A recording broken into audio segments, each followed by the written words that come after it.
Well, hey, welcome back to part 2 of my video series on working through a retired Pentest hiring challenge.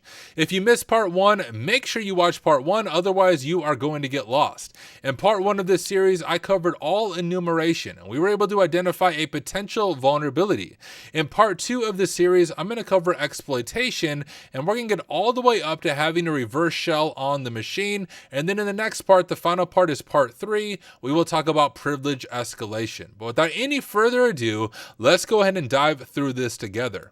I will say if you have a subscription to Vulnlab, I encourage you to follow along. You do learn some stuff by watching me, but you learn even more by having hands-on keyboard. Also, hey, if you're watching this after the fact on YouTube, you might notice there are comments, let's see if I'm pointing in the right spot, up above my head here. This is the live studio audience. As I make this video, I have around 70 people watching on YouTube, LinkedIn, and Twitch. And hey, you should join me for one of my live streams. That's when I make these standalone videos. It is fully interactive. Would love to have you join us sometime. But all that being said, let's pick up where we left off in part 1 of this series. So in part 1, if I pull my notes out, we were able to find LFI or local file inclusion. That means we are able to read files on the host machine. And while we were doing that, I was able to use Kaido to really fuzz for a bunch of different LFIs in order to dive into this. And yo, we got Sync Logic with the super chat. Thank you so much. He said, let's go. Last of Us is crazy right now. Drop it in chat. I love it. That's what I'm going to be watching after this. But thank you, Sync Logic, for your support. Really do appreciate it. Inani is saying hi to his mom. Amazing. Anyways, we have LFI confirmed and a potential log poisoning vector, and I mentioned this in part 1, but I just want to re-emphasize it to you again. Whether you are doing an exam, such as the OSCP, or you're doing a Pentest hiring challenge, anytime you see LFI and you're able to read access logs, you should immediately think, okay, I wonder if I can do log poisoning. What log poisoning allows us to do is to execute PHP code on the server itself. Now, if you know your web app languages, you know that PHP is server-side code, and that might even be an interview question that you get. But with PHP being server-side code, if we're able to execute it on the server, well, that allows us to have RCE, or remote command execution, on the underlying server that would allow us to pivot deeper into the environment and potentially get a reverse shell. So let's go ahead and try this out together. Hello, Arch users. I love it. So you can see right here, we have the access log. If I hit send here, you can see the access log. Well, we have nothing there. Let me go ahead and send this over to replay. And if I send here, it should pop up. You can see it right there. So it must just clear itself occasionally. We can send it right here, but every time I'm hitting this, you see it's creating a new field. Now we can take off the preview HTML so we can see it all better, but there's a few different things that we could work on poisoning. One thing that we could always work on, and that I see this often on CTFs and occasionally in the real world, but we're able to control our user agent right here. So note my user agent, Mozilla 5.0, X11, Linux, blah, blah, blah, blah. It corresponds to this. So what if I changed my user agent to please subscribe? And I hit send. If we scroll through here, we should see that reflected, I think. Maybe I need to send it again so it actually goes through. All right. Yeah, here it is right here. So you can see it at the bottom.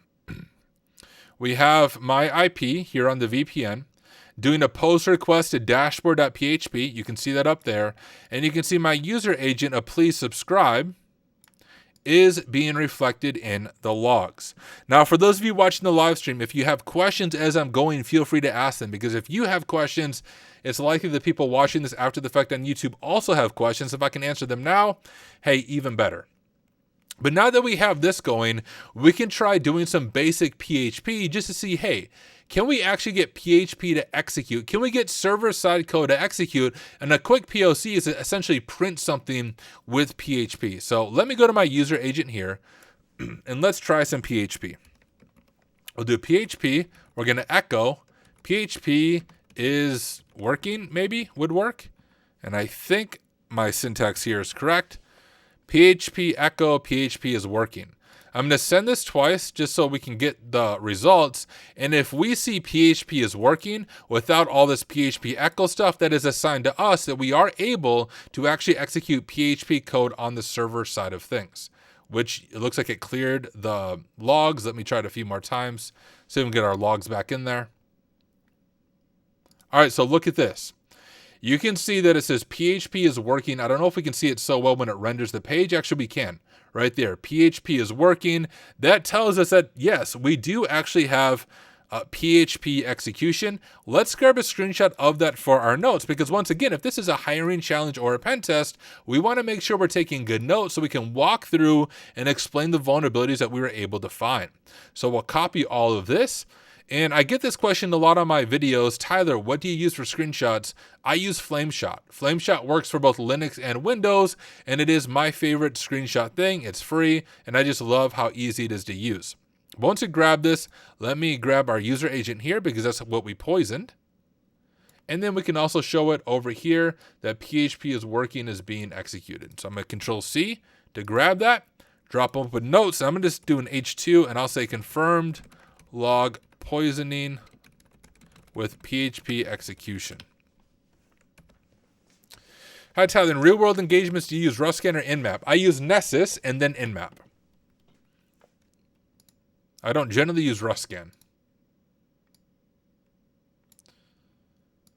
Nmap just gives me a little more control, I feel like, over Ruscan. A little more specific flags that I can run. I don't know how I did a little red line underneath dashboard.php, but that is fine. Anyways, we have PHP execution. So now there's a few things that we can do here. And of course, our end goal is like a reverse shell. But before we even do a reverse shell, we can just confirm command execution. Let's go back over to our user agent right here, and we're going to update it just a little bit. So instead of PHP echo, what I want to do is, well, actually, we'll still do PHP echo, but now we're going to do something called shell exec, which, as you can tell by the name, this is to execute a shell command. And let's try to execute the shell command, who am I, to say, hey, what user are we executing these commands under? And also just fully confirming this exploit. We'll click send. I'm going to send a few times so we can see the log contents, and it's still not showing up. There we go. So we can see that we're executing this as www.data. I'll grab a screenshot of this, but once again, more confirming that we do have code execution via log poisoning on here. And I will just say once again, for those of you who are studying for something like the OSCP, this is likely something you will see. Now, I don't want to break any OffSec rules. I can't say what I did or did not see on my exam, but I will say this is something that they cover in the OSCP course, but I don't think it's covered in great detail. So let me just remind you again. If you see you have LFI and you're able to read access logs, your mind should immediately jump to log poisoning. Try exactly what I'm doing. I'm showing you the exact commands that you need to run to both enumerate and then make sure the log poisoning is legit. But anyways, we have command execution here. And I know, end goal is still reverse shell, but I think it's helpful to do some of this enumeration from the web app itself. Because in the real world, you may or may not be able to get a reverse shell due to firewalls or different network restrictions that may be in place. So you may have to enumerate directly from different commands for log poisoning.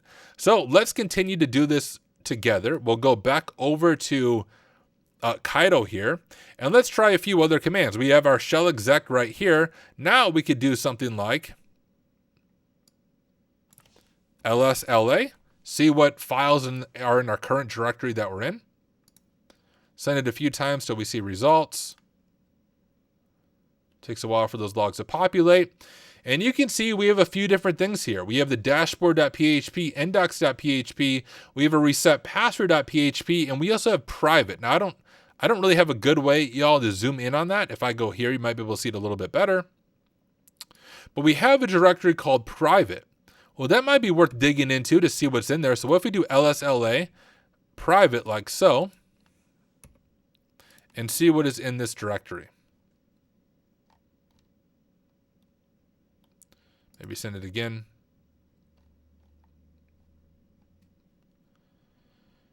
Am I doing something wrong? Let's try this. Go back to preview just so I can see it a little bit easier. And there might not be too much interesting things in here. I'm not quite sure what is going on here. We can try, let's try this. What if we cat out Etsy password? Let's try that. We can get a list of the users on the machine. Send it again. Send again. Maybe. Maybe. Maybe there's too many logs. Maybe I have to get out of HTML. Oh, yeah, okay. That was just the issue. It was only showing limited logs there on the HTML viewer. We had to pull it down to pretty view, or so we can see the code here. And you can see me hitting Etsy password over and over and over again. And hey, it might be worth grabbing this. We can add this to our notes. We'll go up to root here. And then let me go back to that private. I think I was just doing it wrong. But let's grab Etsy password. Let me jump back. There we go. Let's try LSLA private like so. Oh, and it's actually what 4P44 is saying as well. Yes. All right, logs are cleared. Let's try it a few more times. Okay, so look, in private, we have a database SQLite. So a SQLite database, which means if it's a SQLite database, we might have some credentials in that. We can try this. I don't actually know if it's going to work because of the data format, but we can try to just cat this out. So if I try to cat out the database, let's see if we're able to get any information from it. We'll do send. Okay, send again.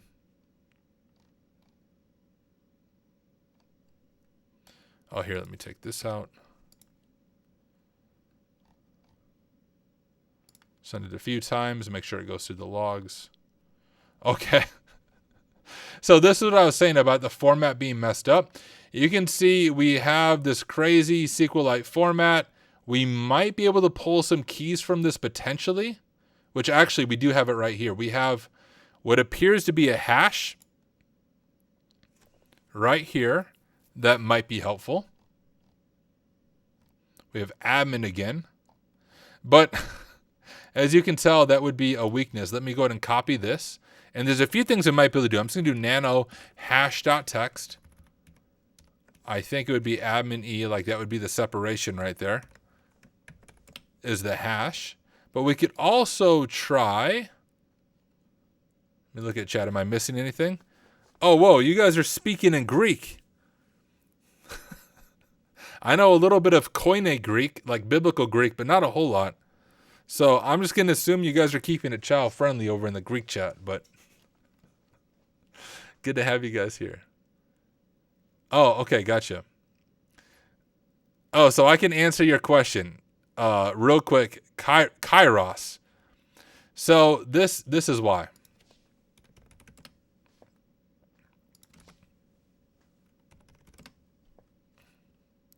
So this is what's on my arm. I don't know if you guys can see it. Real fun break from the video. I don't know if you can see it on my arm.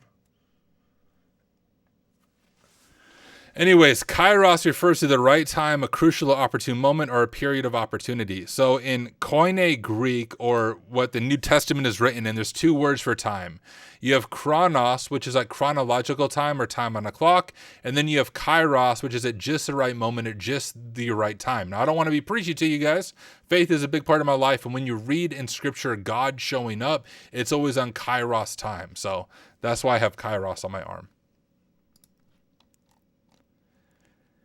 Anyways, let me dive back into this. We have this hash right here that we can look up.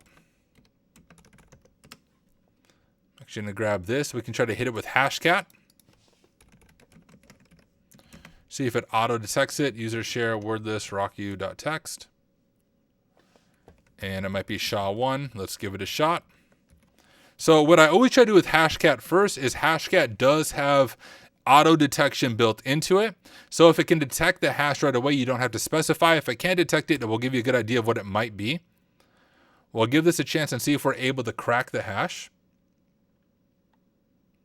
Although I have a feeling that if this is the SQLite database for the web app, the admin password is just going to be the password of the admin that we already have, right? So we already know the admin's password. This might just be their hash password. As you can see, it didn't actually find it. So it may not actually be super helpful to us. So a few other things that we can do. We can continue to explore the file system. So let's go back over to this and let's do ls, the root directory potentially. See if we have anything interesting here. We turn on HTML, hit send, and we'll just hit this a few times, see if we can pull it up. And you can actually see this. We have a flag.txt right there, and that would give you the user flag. Now, I don't want to show flags on stream. If you have a Vulnlab subscription, I showed you all the work to get to this point, but I'm not going to cat that flag for you. I want you to do it yourself so you can pull that flag down, so I'll let you do that. What I want to do though, before we end part 2 of exploitation, is I want us to work on getting a stable shell on this machine to see if we can set up a full reverse shell.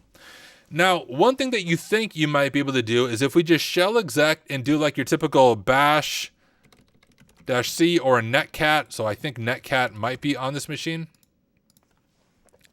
Let me try this a few times.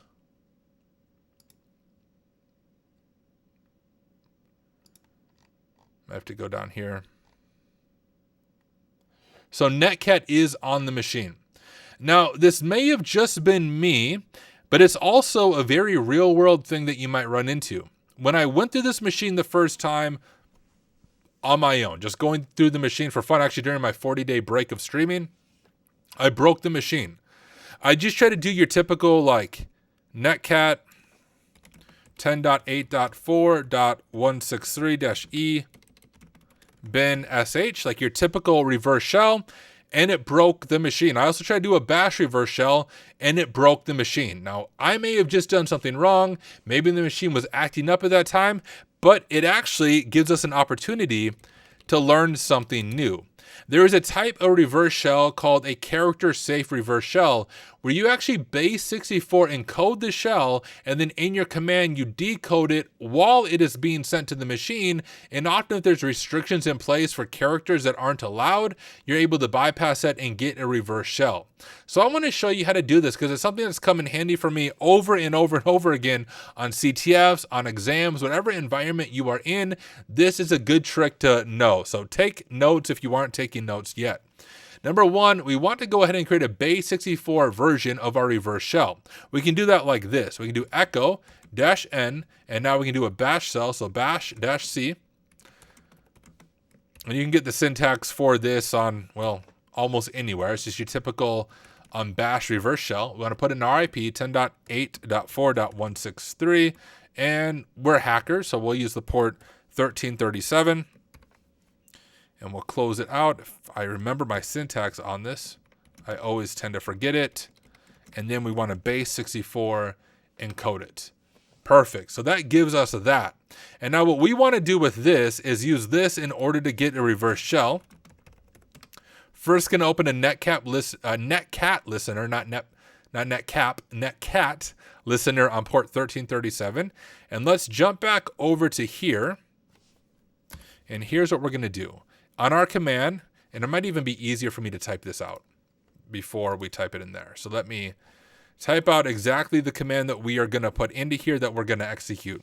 We're going to echo, and then here we want to put our base64 encoded shell. So I'm going to grab that, go back out to here, and go like so. Then we want to pipe that over to base64 decode, and then we want to finally pipe that over to bash so it runs the command. Like so. So that's our full command. Echo, our base64 encoded stuff. We want to base64 decode it, and then we want to pipe that over to bash so it actually runs the command. We'll copy that, and I think I already have. Okay, I have a double ending there. So there we go, like so. And now we cross our fingers, because I almost always do this wrong and I have to troubleshoot it. So if this works in the first time, this is a miracle. Tyler, is this a VM? This is a VM. Want me to tell you why it's so smooth? Because I don't use crappy Windows, all right? Run Ubuntu as your host machine, run your VMs on top of Ubuntu, and your VMs run beautifully. There is no lag, no issues. When I ran Windows as my host machine, my VM sucked. So seriously, I fixed the lagginess of my VMs by getting rid of the bloatware that is Windows and running Ubuntu as my host machine. Anyways, this is my shell listening. All right, it is. Fingers crossed, we're going to hit send. All right, now we need the page to load. So I'm going to send again. Boom. I actually did it right the first time. We have, ladies and gentlemen, a reverse shell. LSLA, we can go back into that private, and then we can look at the SQL database, SQLite database that we were looking at before, but here from a full stable shell. Let's go ahead and copy these instructions down for our notes. So once again, if this is a Pentest hiring challenge, we can show how we did that. So I'm going to do an H1, and we'll say reverse shell. And we'll say step 1, base64, encode the shell. All right, base64 encoded it. Step 2, use log poisoning to get a reverse shell. And let's go ahead and capture our full Kaido here because it has the user agent that we're able to do the log poisoning on. We can see that right there, the full user agent. And from there, we were able to get our reverse shell, and we'll capture a screenshot of that here.